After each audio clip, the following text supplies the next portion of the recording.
अस्सलाम वालेकुम, welcome to SF cooking family. कैसे हैं आप सब? उम्मीद है ठीक ठाक होंगे, खैरियत से होंगे जनाब। आज हम एसएफ कुकिंग पे आपके लिए बहुत ही मज़ेदार कैरी का मज़ेदार मीठा अचार लेके आए हैं, जिसको लौंजी भी कहते हैं। ठीक है, इसको आप कुछ भी कह लें, लेकिन बहुत ही मज़े की बनती है कैरी। कैरी अम्बियाँ जो आई हुई हैं आजकल, बड़ी मज़े की, कच्ची कच्ची, मीठी मीठी, खट्टी खट्टी। वैसे कच्ची भी खाने का मुझे तो बहुत मज़ा आता है, गला ख़राब हो जाता है बस उससे डिशेस भी बड़ी मज़े की बनती हैं। तो ऐसी ही एक डिश है ये। तो चलें जी, बनाना शुरू करते हैं। लेकिन उससे पहले मेरे चैनल पर अगर नए हैं तो प्लीज़ चैनल को सब्सक्राइब कर दें और बेल नोटिफिकेशन ज़रूर ऑन कीजिएगा।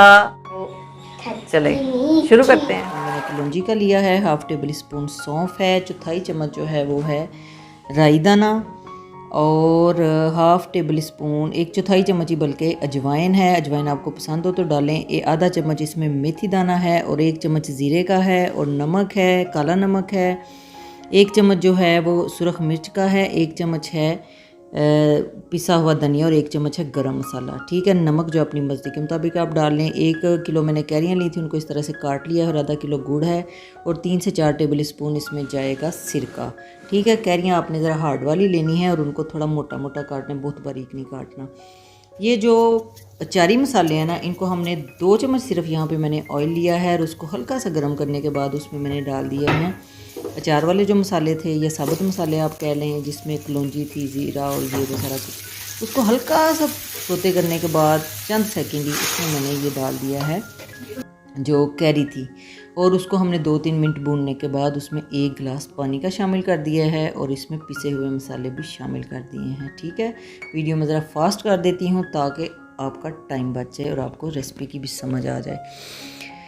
5 से 7 मिनट हो गए इसको यहाँ पे पकते हुए, और आप यहाँ पे इसको प्रेस करके देखें तो ये सॉफ्ट हो गए हैं, लेकिन बिल्कुल मैश ही नहीं आपने कर लेना इसको, नहीं तो बिल्कुल ये घुल मिल जाएंगे और फिर इसकी शक्ल जो है ना वो बरकरार नहीं रहेगी। और इसमें गुड़ भी शामिल कर दिया पकाने के बाद।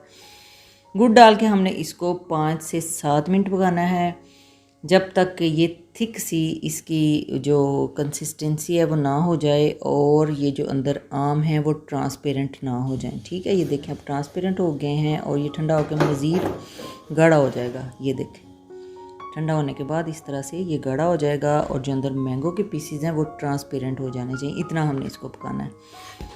और जनाब ये देखें, हमारी चटनी भी इसको कह सकते हैं आप, इसको चटनी के तौर पे भी खाएं, इसको वैसे भी खाएं, इसको अचार के तौर पे भी खाएं।